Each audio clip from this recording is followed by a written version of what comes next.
Le Congrès américain peut-il saboter l'accord conclu le 14 juillet dernier à Vienne entre les grandes puissances et l'Iran?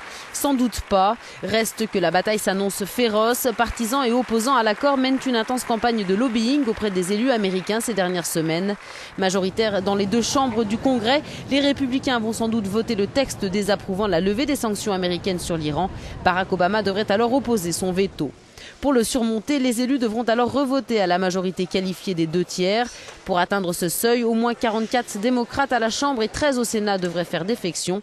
En première ligne pour défendre l'accord, le secrétaire d'État américain. Si nous nous éloignons, nous partons seuls, a dit John Kerry. Nos partenaires ne nous suivront pas. Au contraire, ils se détourneront des sanctions multilatérales difficiles qui ont à la base amené l'Iran à la table des négociations. Nous aurons alors gaspillé la meilleure chance que nous avions pour résoudre ce problème de manière pacifique.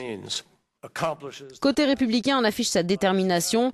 Ed Royce est l'élu qui a déposé ce mardi 4 août sur le bureau de la Chambre des représentants la résolution de désapprobation de l'accord.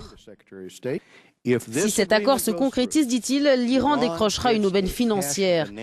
Ce sera un coup de pouce à sa réputation internationale et un chemin éclairé vers l'arme nucléaire.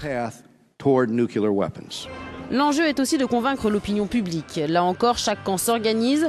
Fin juillet, ils étaient 10 000 réunis à Times Square, à l'appel notamment de diverses organisations pro-israéliennes. À la tribune, des personnalités médiatiques, dont l'ancien gouverneur de l'État de New York.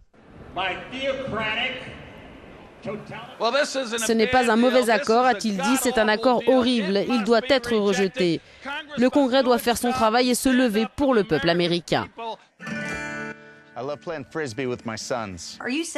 Barack Obama peut en revanche compter sur le soutien de stars d'Hollywood comme Jack Black ou Morgan Freeman qui ont pris part à cette vidéo mise en ligne la semaine dernière par un groupe antinucléaire appelé Global Zero. Call Congress, tell them support diplomacy.